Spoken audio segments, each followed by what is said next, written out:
A partir de agora,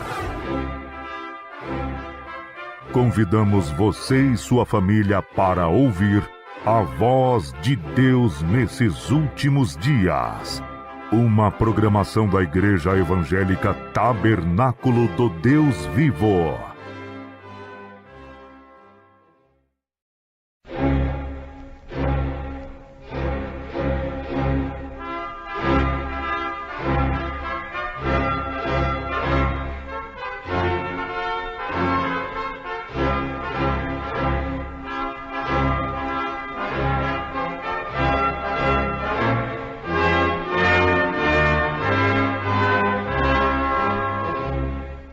Neste momento, Deus, através desta emissora, leva até você mais um programa de fé, com mensagens, hinos e orações a seu favor.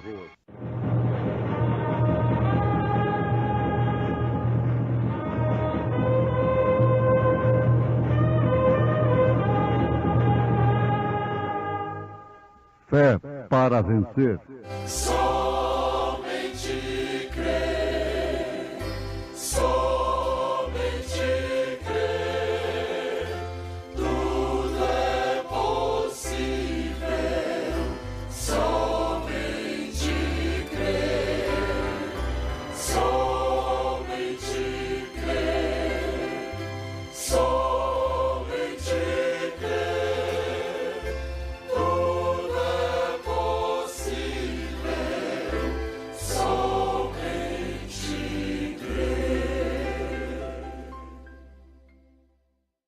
Eu sei as tuas obras, e o teu trabalho, e a tua paciência, e que não podes sofrer os maus, e puseste à prova os que dizem ser apóstolos, e o não são, e tu os achaste mentirosos, e sofreste, e tens paciência, e trabalhaste pelo meu nome, e não te cansaste.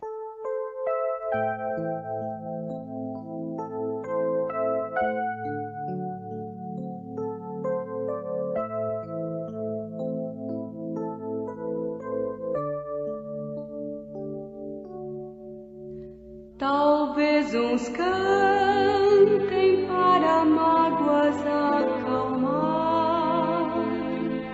talvez uns cantem para outros alegrar, mas eu se canto é para Deus louvar, de coração.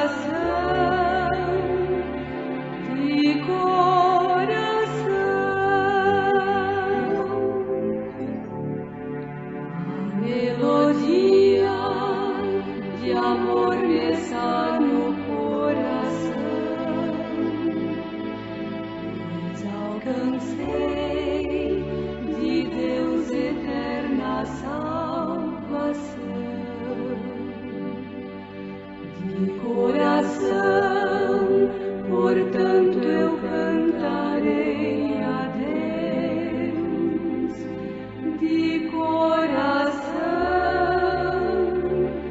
de coração.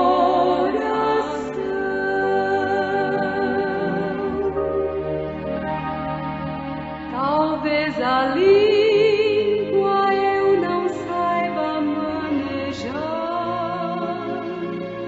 provando aos outros que Jesus há de voltar. Mas isto eu sei que não irá tardar. De coração,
Muito bem, nós vamos, nesse instante, citarmos um parágrafo da mensagem do profeta de Deus para esta era. O caráter é uma vitória, não um dom. Muito bem. O que é caráter, afinal de contas? Caráter é aquilo que somos, enquanto que a reputação é aquilo que pensam de nós, o que outros pensam de nós. Você vê que São Paulo teve cuidado que ninguém pensasse dele mais do que aquilo que ele era. Foi o desejo do apóstolo, porque a reputação sempre vai acima. A tendência é esta. Os homens cuidam muito da reputação, mas a reputação deveria ser exatamente no mesmo nível do caráter, um reflexo do caráter. O que infelizmente não acontece. Para começar, nós encerrarmos uma síntese, está aqui. Jesus Cristo não tinha a reputação que Nicodemos tinha. Mas, no entanto, Nicodemos não tinha o caráter que Jesus tinha. Está certo assim? Diante da sociedade, da grande religião, da religião oficial do dia, da maioria dos fariseus, dos saduceus, dos herodianos e de todas as denominações do dia, Nicodemos tinha mais caráter do que Jesus. Tinha mais reputação do que Jesus. Eles nunca levariam Nicodemos à cruz, mas levaram a Jesus Cristo ao Calvário, como um malfeitor, quer dizer, como um homem sem caráter. Agora, se para eles Jesus não teve caráter, muito menos reputação. Porque reputação é aquilo que as pessoas pensam de nós. Agora, em uma outra frase, o profeta de Deus diz assim: eu realmente importo com o que o povo pensa. Você está vendo? Eu realmente importo com o que o povo pensa. Sim, mas nós vamos explicar para depois terminarmos a frase dele nesse sentido. Dando um exemplo, ele diz: se eu chego numa casa para fazer uma visita e o esposo não está ali, e só está aquela irmã, mesmo estando com outras mulheres, eu não entro sozinho ali. Ainda que ela diga: entre, por favor, ele disse: eu não entro. Eu vou, busco minha esposa ou um outro irmão comigo para entrar ali, fazer aquela oração. Fosse no hospital, fosse em casa particular, fosse aonde fosse, para entrar em contato com uma mulher separadamente, no escritório, etc. Ele não atendia uma mulher sozinho no escritório. Alguém pode dizer: mas esse homem então não tinha confiança em si. Sim, ele tinha muita confiança a ponto de dizer com a Bíblia na mão: eu posso comparecer diante do juízo eterno com qualquer mulher. Com qualquer mulher com quem eu tratei. Isto é muita segurança.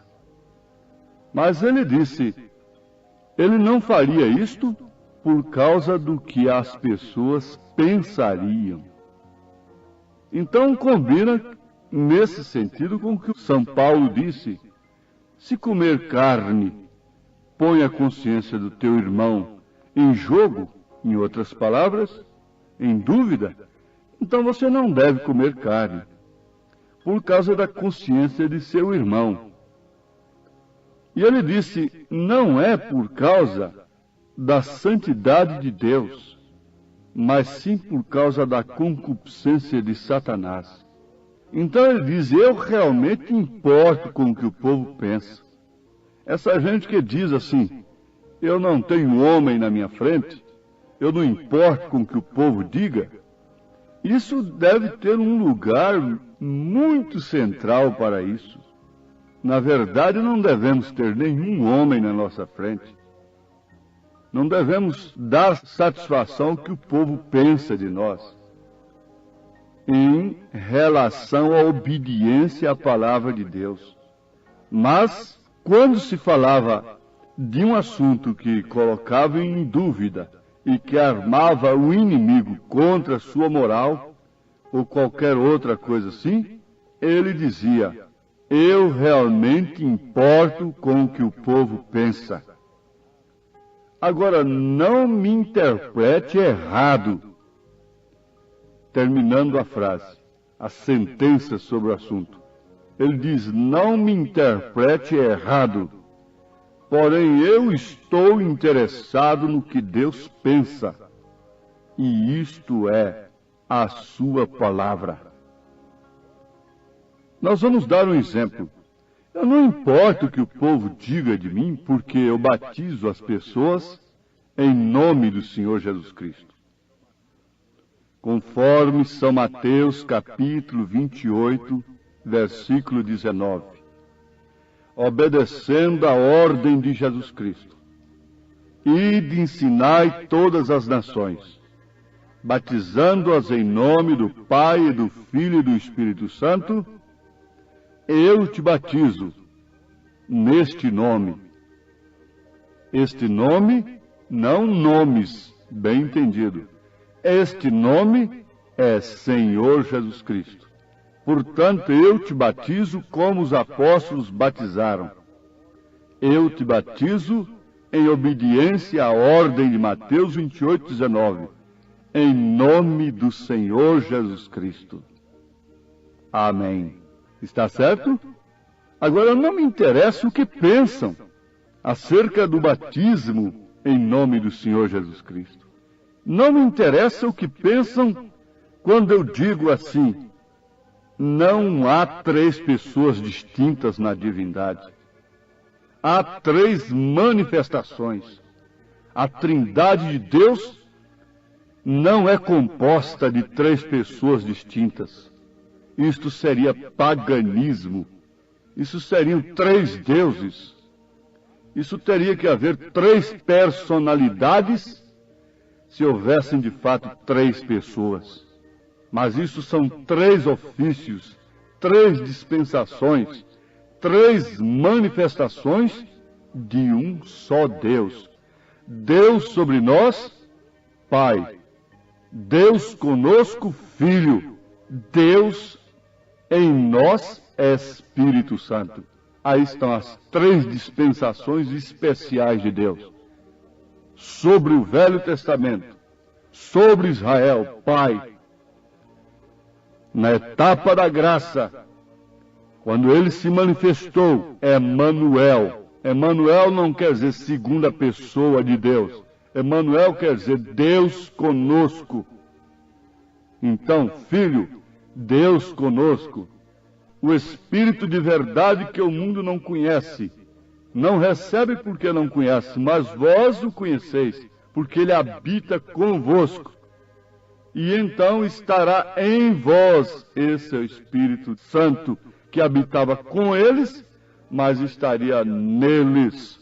Então não me importa o que digam, não me importa quanta refutação, não me importa quanto digam que sou falso profeta em relação a este assunto. Não me importa o que o povo pense nesse sentido. Não me importa. Você não se importa, irmã, com o que o povo pensa por você se vestir conforme a Bíblia ensina as santas mulheres se vestirem. Você não tem satisfação a dar ao mundo, como a mulher mundana não tem satisfação a dar às famílias, à igreja. Ela se procede da maneira mais vulgar em plena avenida. Ela não está dando satisfação a ninguém. Assim também a cristã faz o mesmo. Mas é justamente aí onde nós vamos encontrar o caráter. O caráter é uma vitória. E é uma vitória obtida em uma batalha. Esse evangelho que você não tem força, não tem que batalhar para vivê-lo, esse sim, digo com segurança, é falso. Sofre-se muito pelo evangelho, mas sim, para engrandecer uma organização. Trabalha-se muito, e até morrem, dão a vida, sofrem derrames e infarto cardíaco, são sacrificados e são presos em terras pagãs, etc. Tudo com pretexto de salvar almas. Mas no fundo a coisa é aumentar a organização, crescer em poder material, em patrimônios e coisas terrenas. Mas isso não dá o caráter do qual o profeta está falando. Não, é a vitória sobre o pecado, é a vitória sobre os atributos do pecado, é a vitória sobre as falsas doutrinas, como, por exemplo, batismo nos títulos, sem usar o nome do Pai e do Filho e do Espírito Santo, que é Senhor Jesus Cristo, 3 pessoas distintas, não ver o Pai no Filho, porque Jesus diz, quem vê a mim, vê ao Pai. Jesus disse assim, eu e o Pai somos um, ele não disse, eu e o Pai e o Espírito Santo somos 3.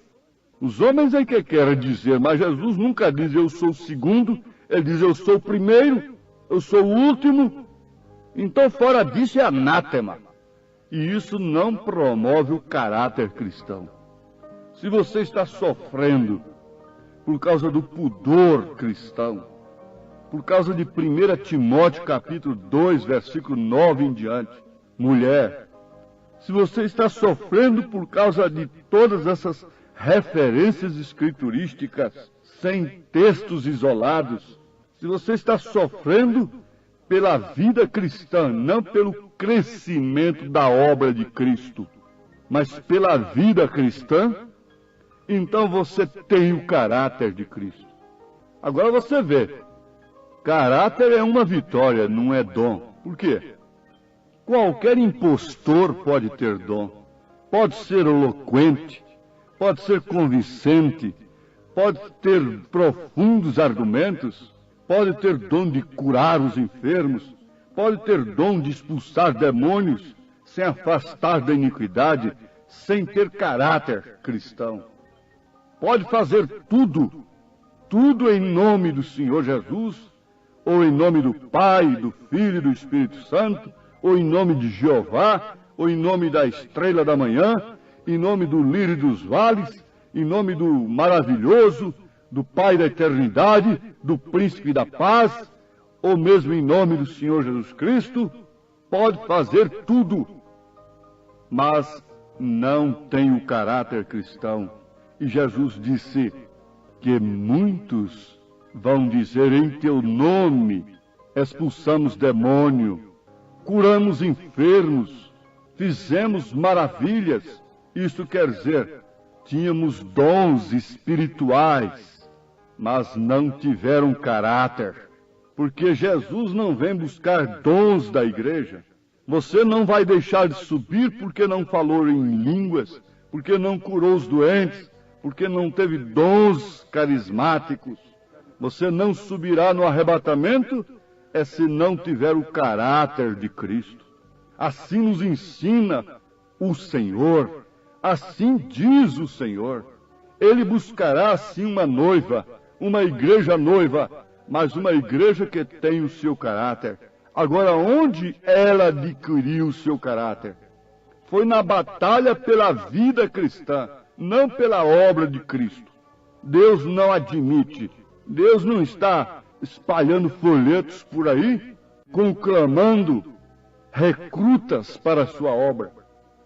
Não, Ele chama quem Ele quer chamar. Isso não é para quem quer, não é para quem corre, é para quem Deus chama. E não é para fazer a obra de Deus. Eu tenho uma grande obra para você. Isso é uma falsa profecia. Isso é tão falso, tão falso, tão falso.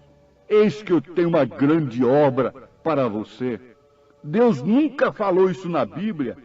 Deus nunca falou em grande obra. O que o homem chama de grande aqui na terra, Deus chama de louco, de tolo. Deus chama de pequeno.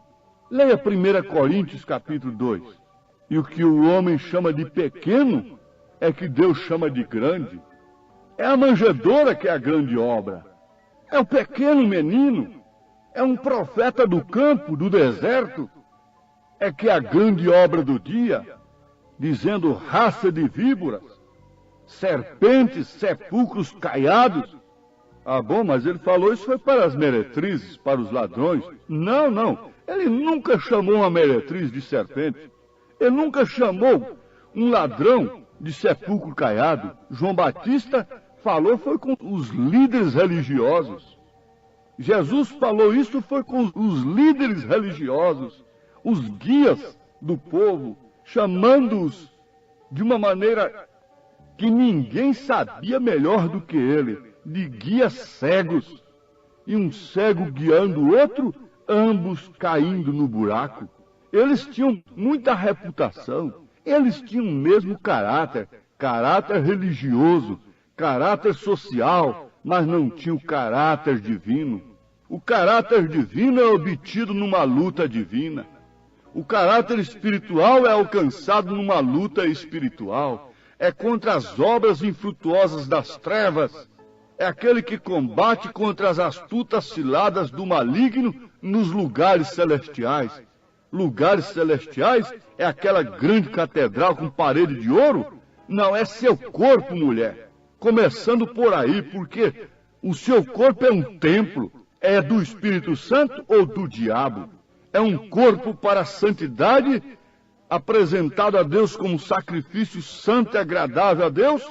Ou então um instrumento de iniquidade? Bom, quem sabe a Bíblia, quem lê Romanos 6, 8, 12, já está sabendo que eu estou falando a pura Bíblia Sagrada. Então, astutas ciladas do diabo nos lugares celestiais, até chegar dentro dos templos. Começa nas pessoas. Sim, mas onde se obtém essa vitória? Ou como se obter essa vitória? É pelo próprio vitorioso. É obter a vitória. Por quê? É pelo próprio vitorioso. É o próprio que venceu a morte. É o próprio que venceu o pecado. É o próprio que venceu toda a sorte de imundícia. É o caráter de Jesus Cristo na igreja, em você. Não o dom apenas. Não o dom. Caráter é uma vitória e não um dom, afirma o profeta de Deus. E a palavra de Deus mostra que isto é verdade. Agora sim, você crê na palavra de Deus. Você está sofrendo pela palavra do Senhor. Então receba bênção, ânimo, cura, poder de Deus para continuar como a serva do Senhor, um servo de Deus, o ouro sendo purificado, tirando as escórias para brilhar na coroa do Senhor Jesus Cristo. Amém.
Suas hostes inumeráveis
Convidamos você e sua família para ouvir a voz de Deus nesses últimos dias.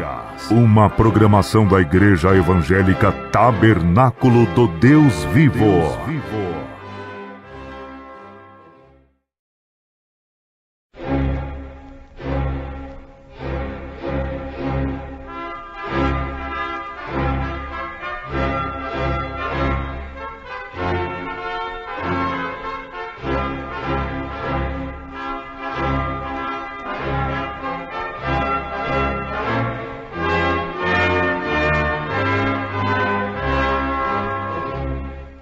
Neste momento, Deus, através desta emissora, leva até você mais um programa de fé, com mensagens, hinos e orações a seu favor.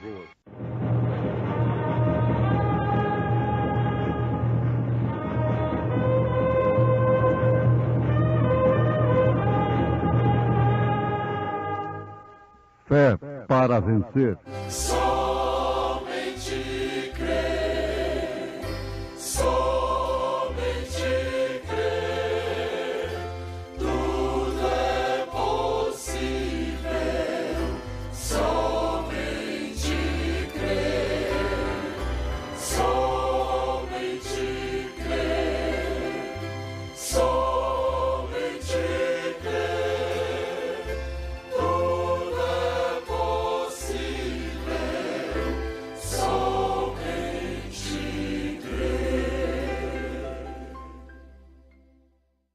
Que pela graça sois salvos, por meio da fé. E isto não vem de vós, é dom de Deus.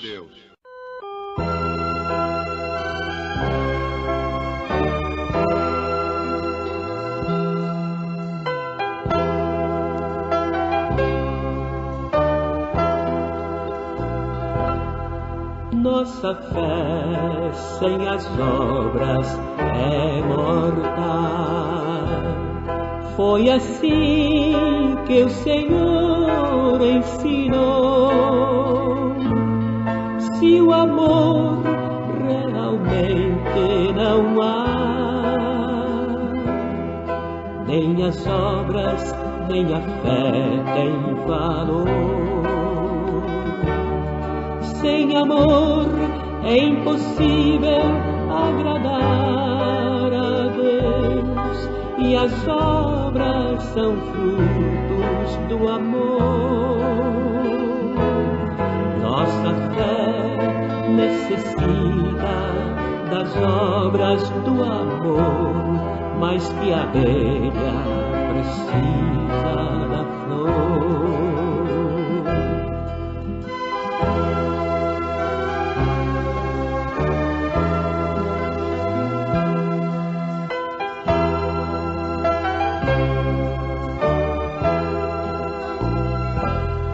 Minha fé pode ser intensa, que é capaz de até montes transportar. Sem amor nada posso fazer, só o amor pode a fé consagrar. Sem amor é impossível agradar a Deus, e as obras são frutos do amor. Nossa fé necessita das obras do amor, mais que a abelha precisa da flor.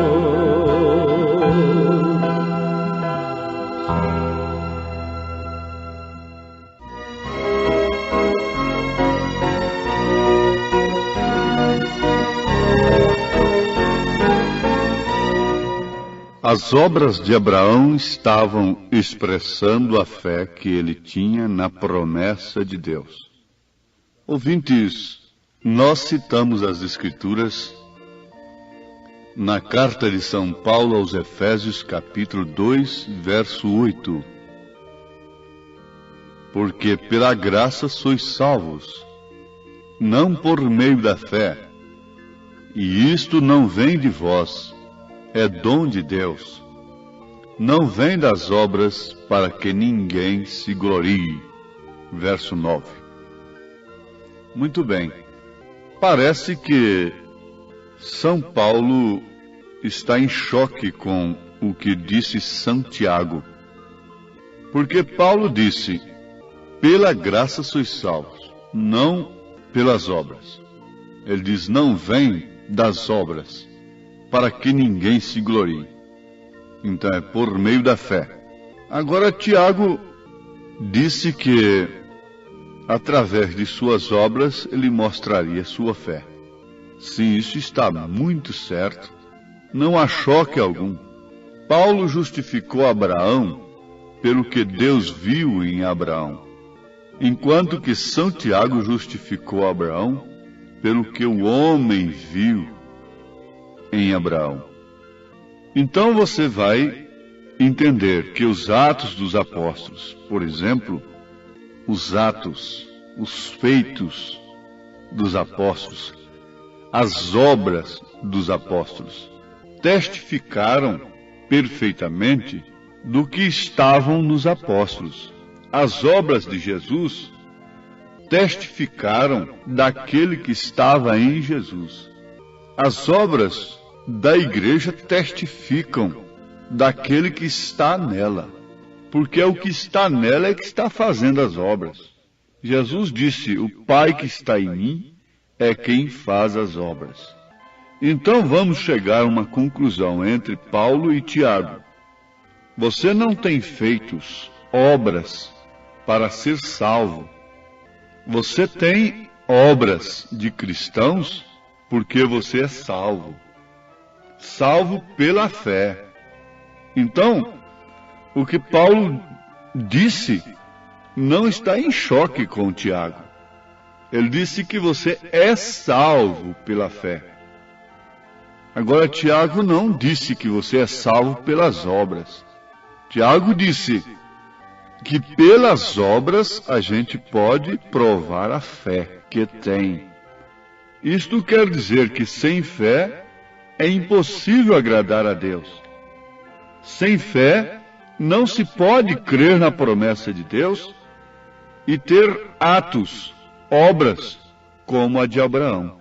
Então Paulo foi justificado por fé, como Abraão, como todos os crentes. Abraão creu em Deus. Isso foi o que Deus viu nele.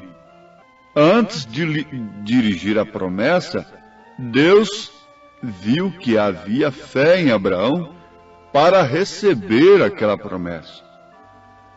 Deus é onisciente. Deus não iria colocar pérolas no focinho de um porco, porque é a expressão de Jesus: não lançai as vossas pérolas aos porcos. Quer dizer, Deus não daria uma promessa tão grande e viria a um homem que não cresce, no qual ele não viste uma fé suficiente para aquilo. Você pensa que Deus vem dar essas promessas sobrenaturais para as pessoas que estão querendo ver as coisas de Deus somente pelos olhos naturais, pelos sentidos naturais? Não.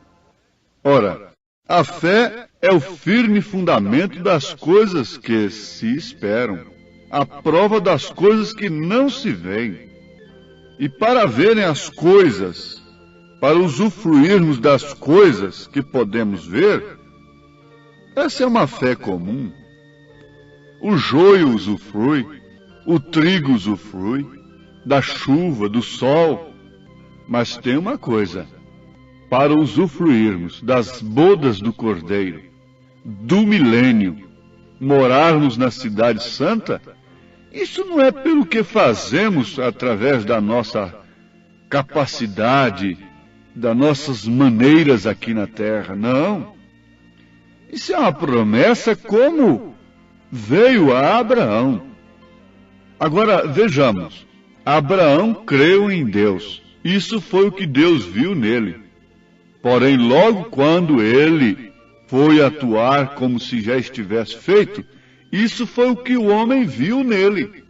Então, Tiago, em outras palavras, está dizendo: o homem pôde ver, através das obras de Abraão, a fé que ele tinha em Deus.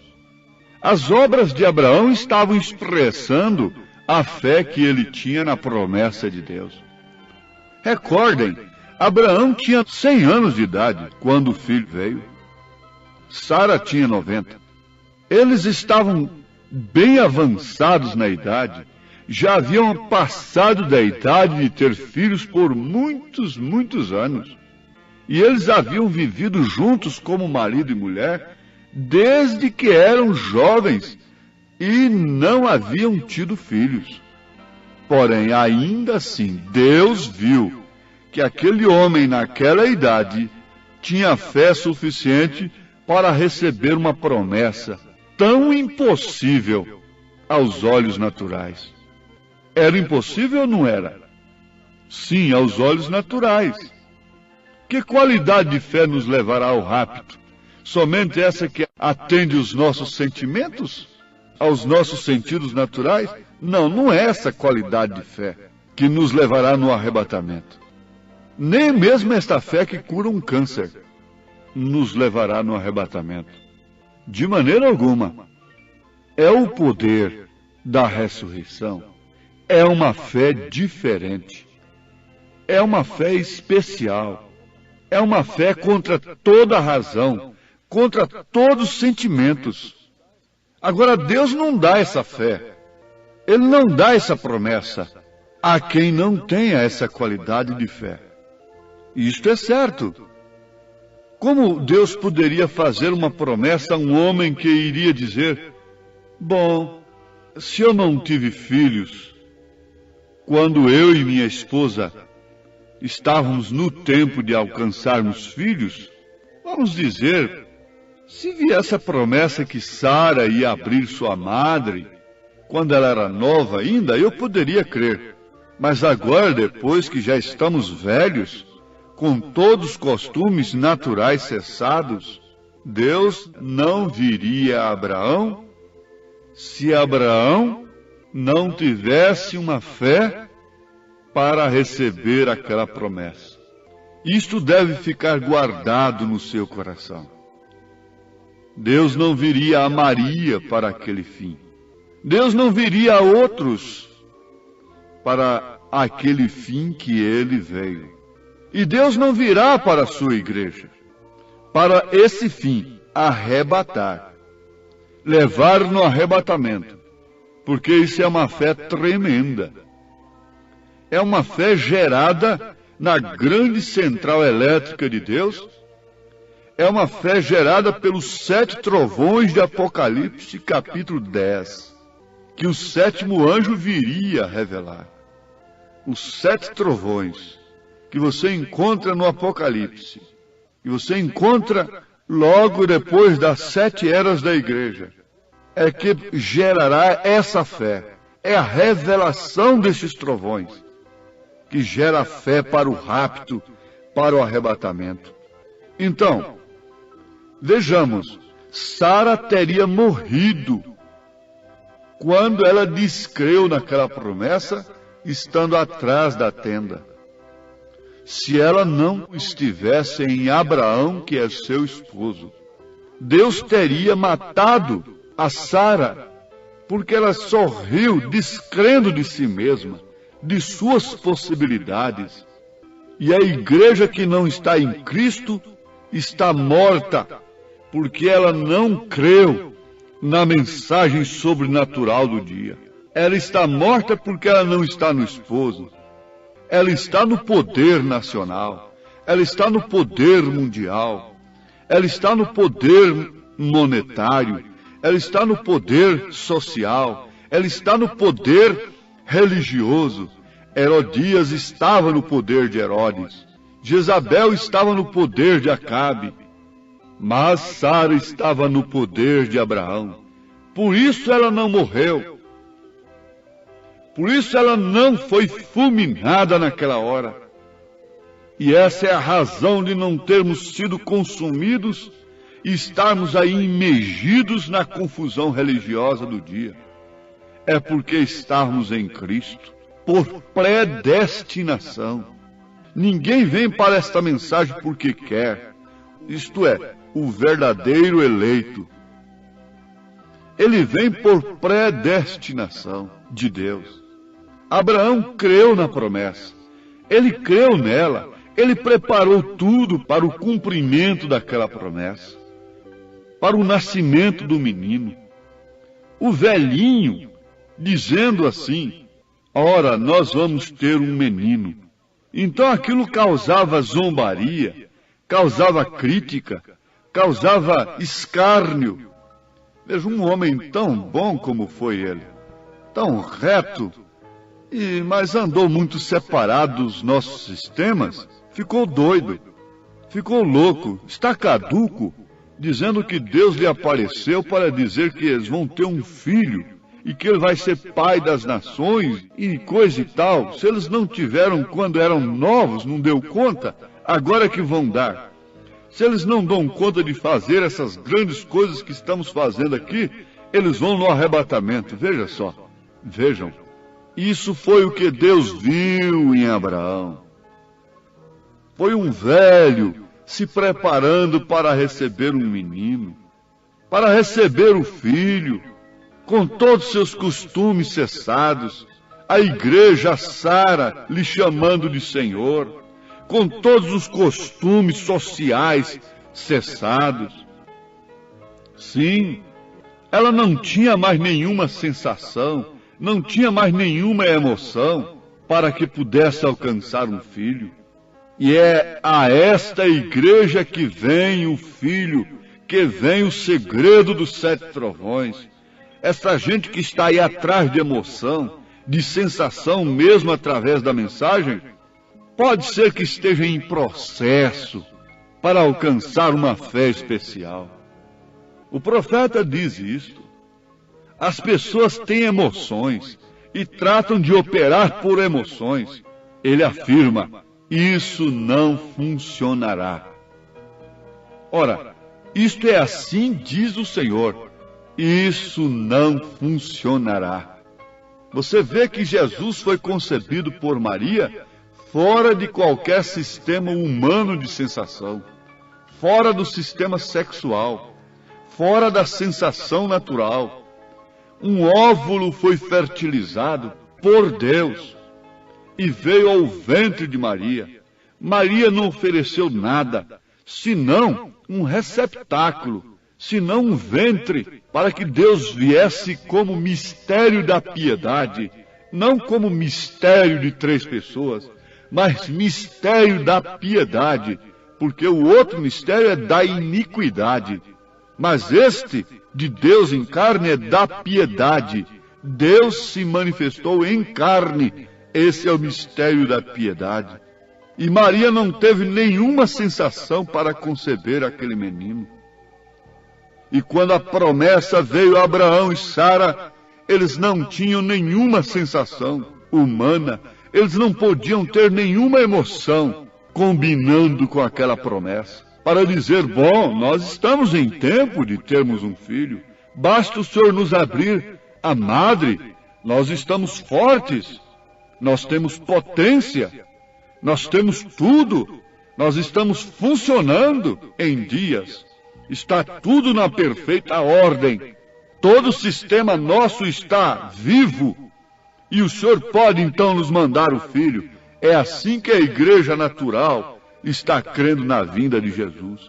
Temos feito grandes coisas, temos feito grandes obras, temos feito isto e aquilo outro.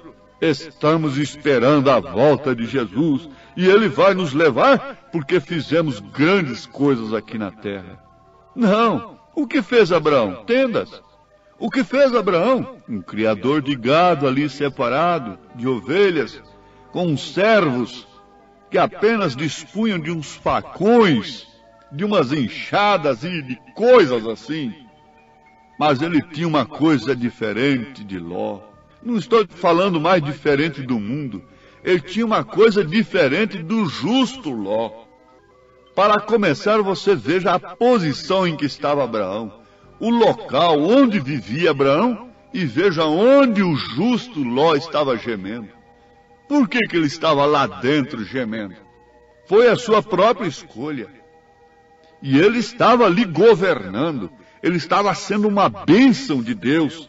Porque um governador, que era justo, ele ficava na porta da cidade julgando.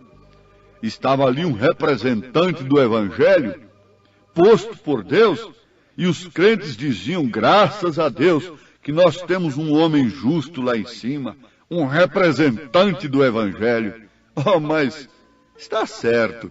Vocês não sabem que vocês ficarão todos cegos, sodomitas? Sim, vocês não sabem disto, e que essa própria igreja olhará para trás, se transformará numa estátua de sal, e que estas filhas de Ló não gerarão outra coisa senão sistemas moabitas, para pôr em tropeço diante de Israel mais tarde, pelo falso profeta Balaão? É isso que essas igrejas têm gerado. Filhas de Ló, gerando sistemas, e uma sai da outra, renovada daqui, renovada dali, mas tudo moabitas. Esta é a grande verdade, à luz da palavra. Isso não pode ser suportado com um argumento, resistido com um argumento reto, justo, passivo, pela palavra de Deus. Isso tem que ser resistido com argumentos falsos, com injúrias, com artimanhas, com coisas que sempre a falsa igreja usou. É com o poder material, é com o poder natural que ela resistirá a esta mensagem, porque ela não tem o poder de Deus para resistir a esta mensagem. Herodias não tinha o poder de Deus para resistir a João Batista. Ela tinha o poder de Herodes para cortar a sua cabeça. Jezabel pintada, de cara pintada, de unhas pintadas, não tinha poder de Deus para resistir a Elias, para resistir a Micaías. Ela tinha muitos doutores em teologia lá em cima. Ela tinha muitos pregadores. Ela tinha muitos homens de Deus, entre aspas. E tinha o poder de Acabe. Sempre foi o poder que ela vai usar contra a verdadeira mensagem. Mas Abraão, o que tinha ele? O que tinha Abraão para vencer os 5 reis e voltar e tomar a ceia com Melquisedeque? Você está vendo agora qual é a sua posição? Você é justo? Está gemendo por causa do pecado de Sodoma e de Gomorra? É Ló? Abraão não estava gemendo com coisa alguma. Abraão estava lá fora comendo um novilho cevado sob a promessa de Eloí. Ele era um filho de Deus para um determinado fim. Sim, ele falava do Pai que geraria o Filho. E essa é a posteridade, é Cristo. Disse São Paulo, que Deus te abençoe no seu posicionamento. Você não é simplesmente um justo que fica aí gemendo pelo mundo, tentando fazer um serviço de consertar o mundo. Não há conserto para o mundo, meu irmão. O conserto que há para o mundo está naquele batismo do fogo. Isto sim, e na intervenção divina para o milênio. Esse é o conserto real. Essa é a renovação da terra. Oh, que Deus te abençoe nesta posição agora. Isto é o gozo do Espírito no seu coração. Isto é a fé verdadeira. Isto são as obras verdadeiras do Espírito Santo. Deus te abençoe nesse instante com esta bênção desta palavra. A palavra de Deus no seu coração. A promessa que veio a Abraão está no seu coração. Em nome de Jesus Cristo. Amém.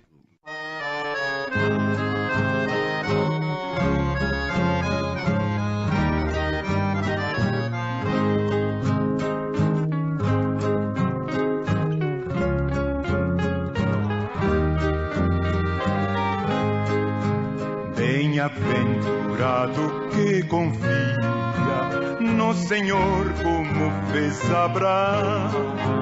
Ele creu ainda que não via, e assim a fé não foi em vão. É feliz quem segue fielmente nos caminhos santos do Senhor. Na tribulação é paciente, esperando no seu Salvador. Quem quiser de Deus terá coroa, passará por mais tribulação. Às alturas santas ninguém voa, sem as asas da humilhação. Fomos mais uma vez abençoados com esta programação. Convidamos você e sua família para estarem conosco amanhã neste mesmo horário, na rádio Shekinah FM 107.1. Nossos cultos são realizados na Igreja Tabernáculo do Deus Vivo, quarta e sexta-feira às 19 horas, nos domingos às 8 e às 18 horas. Maiores informações, acesse avozdosinal.org.br. O Senhor tem dado aos seus queridos parte do seu glorioso ser. Quem no coração for mais ferido, mais daquela glória há de ter.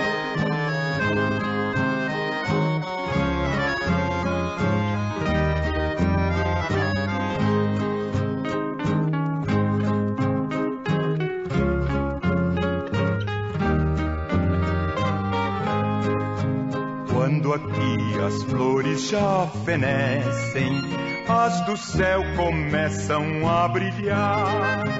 Quando as esperanças desvanecem, o aflito crente vai orar. Os mais belos hinos e poesias foram escritos em tribulação, e do céu as lindas melodias se ouvirão na escuridão. Sim, confia tu inteiramente na imensa graça do Senhor. Seja de ti longe o desalento e confia no seu santo amor. Aleluia, seja a divisa do herói de todo vencedor. E do céu mais forte vem a brisa que te leva ao seio do Senhor.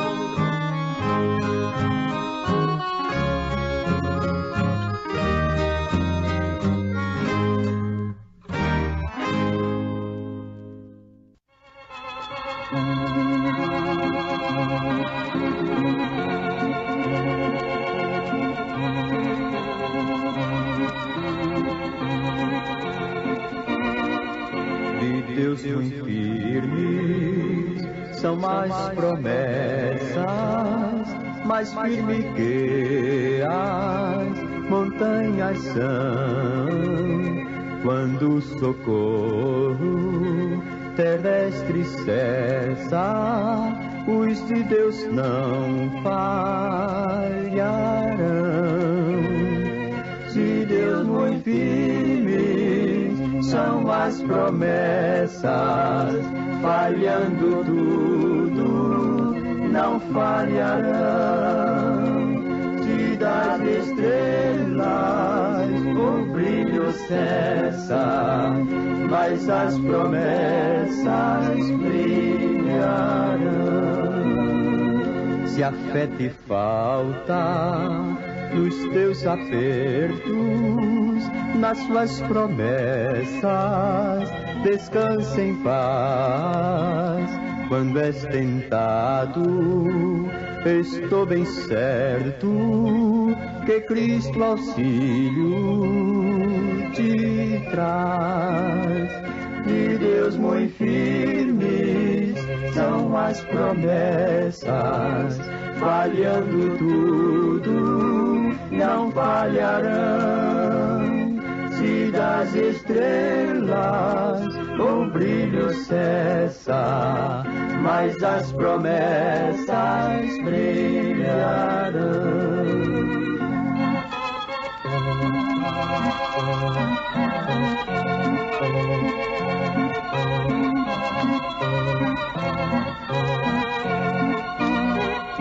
Promessa temos que ao céu de gozo virá levar-nos o Rei Jesus. Então ao crente fiel corajoso dará coroa de luz. De Deus muito firmes são as promessas, falhando tudo, não falharão. Se das estrelas o brilho cessa, mas as promessas brilharão.